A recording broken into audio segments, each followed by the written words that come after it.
Hello everyone, welcome to Legacy Age Academy.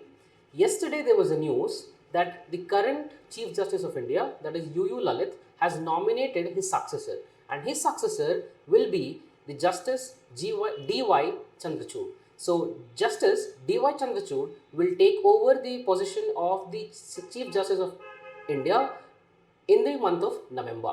So from November till 2024 November, that is for 2 years, the Chief Justice will be D.Y. Chandrachud. So in this video, we will analyze the important cases that were handled by Justice D.Y. Chandrachud, and you can see here in this post, Indian judiciary to have the only father-son duo as the CJI, which means the father of D.Y. Chandrachud, that is Y.V. Chandrachud, was also the Chief Justice of India. And one more thing that Y.V. Chandrachud, Justice Y.V. Chandrachud is known for is that he is the longest serving Chief Justice of India till date.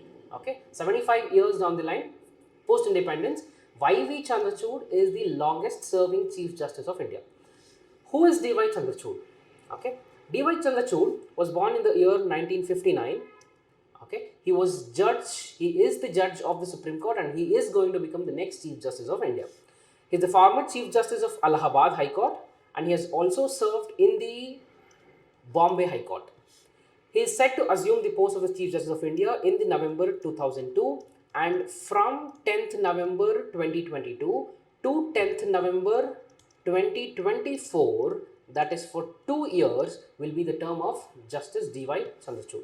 He is the son of the longest serving Chief Justice, that is Y.V. Chandrachud. Apart from this, one thing that we have to look at is this one. He has his BA and LLB from the University of Delhi, post-graduation and the doctorate from the Harvard University of US. See, this is the time of brain drain that we're talking about. A lot of engineers and the doctors who have been graduated in India are moving out and are serving in different countries. So in this scenario, we have a chief justice coming in who has studied in the Harvard University and who is present in India. So this is something that we have to feel proud about. So let's have a bit of information about the father of the D.Y. Chandrachud, who was Y.V. Chandrachud, who is also known for the longest serving Chief Justice of India. You can see here, his term was from 22nd February 1978 to 11th July 1985. Like almost for 7 years, he was the Chief Justice of India. See, one more thing that you will have to remember, something that you know already, is the present Chief Justice, that is UU Lalit, the Justice UU Lalit. His term is just 3 months. Okay, his term is just 3 months.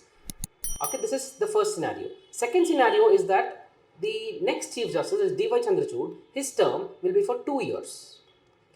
And the father of D.Y. Chandrachud, that is Y.V. Chandrachud, the Justice Y.V. Chandrachud, his term was for 7 years. One important conclusion that we can draw from these three instances is that the Constitution has not given any fixed term for the Chief Justice. Okay, so the retirement age for the Chief Justice of India is 65 years, but there is no fixed time period for the Chief Justice of India.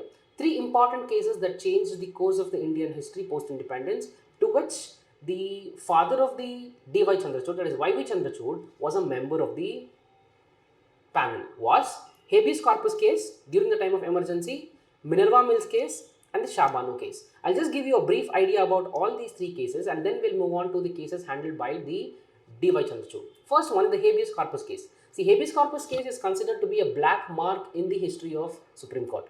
So this was a case during the emergency where the Supreme Court lost its integrity and gave a verdict which is against to the Constitution or the framers of the Constitution. That's what is believed. So in the habeas corpus case, the Supreme Court, the majority of the bench of the Supreme Court, they ruled that Article 21 and Article 32 and also 226, okay, 21 on the one side, 32 and 226 on the other side, which deals with the remedies, constitutional remedies, okay, with respect to High Court and with respect to Supreme Court.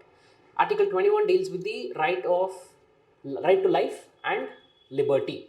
So Article 21 can be restricted even during emergency. That is, right to life and personal liberty can be restricted even during the emergency, and this provision was upheld by the habeas corpus case, and till date the habeas corpus case is considered to be a black mark on the Supreme Court.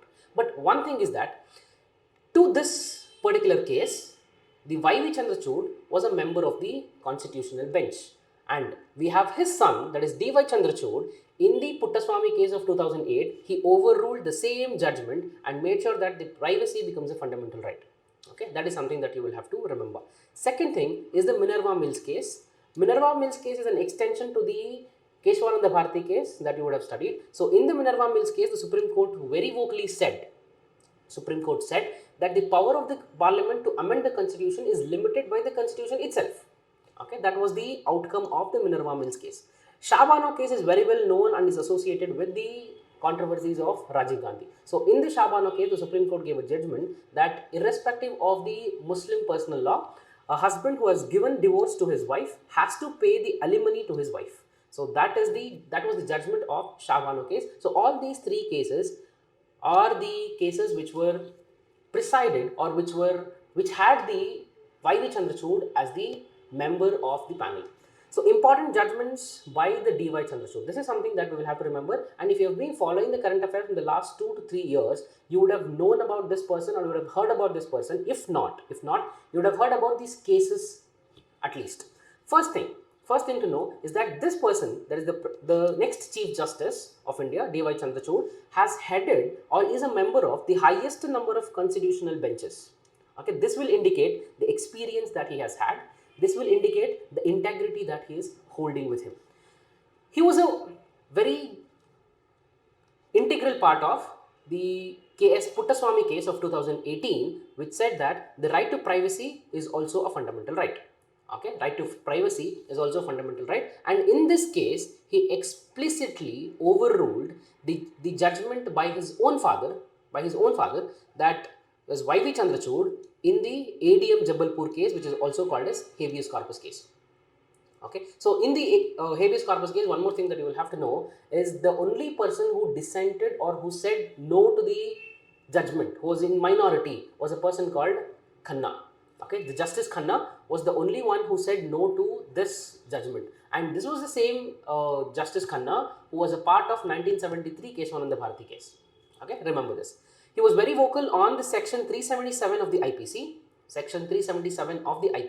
and in the Navjeet Johar and others versus Union of India, Navjeet Johar case, the section 377 was decriminalized. That is, the homosexuality was decriminalized. So the Justice D.Y. Chandrachud has played a very important role in decriminalizing section 377.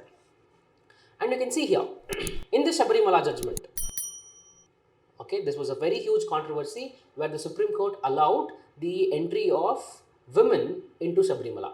Okay, this was considered as a constitutional morality versus religious morality.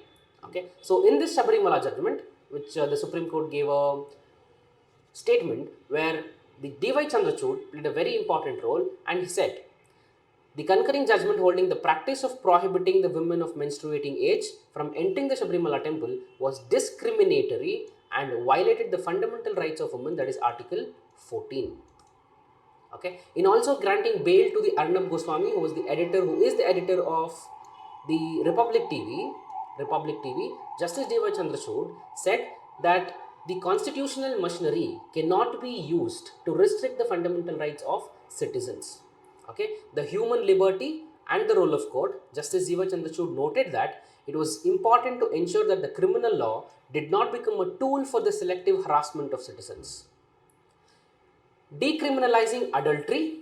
Okay, so he played a very important role in the judgment of the Supreme Court, which decriminalized adultery and upheld the liberty and dignity. And he is very vocal about the inequality, that is gender inequality in the armed forces. So the Supreme Court judgment which came out and said the women has to be given the permanent commission in the armed forces, Justice D.Y. Chandrachud was an integral part of that particular bench.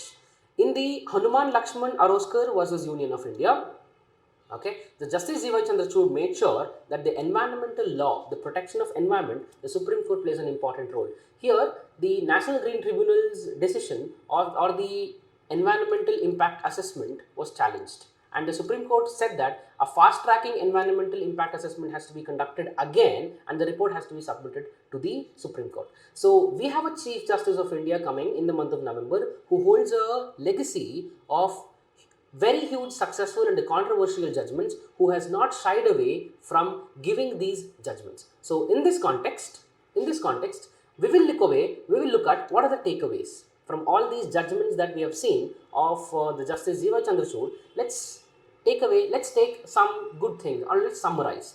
He was very much vocal about the fundamental rights, including free speech.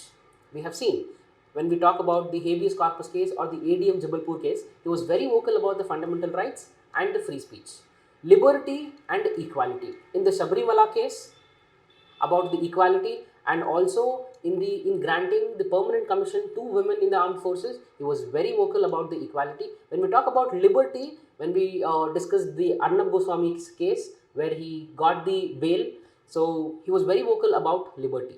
Gender neutral and constitutional morality, he has upheld the gender neutrality and the constitutional morality. Environmental law, so here we have a Chief Justice of India who holds all these virtues. That's it for today. If you have liked the video, please share it with your friends, and for more such enriching content, please subscribe to Legacy AIS Academy. Have a nice day. Thank you.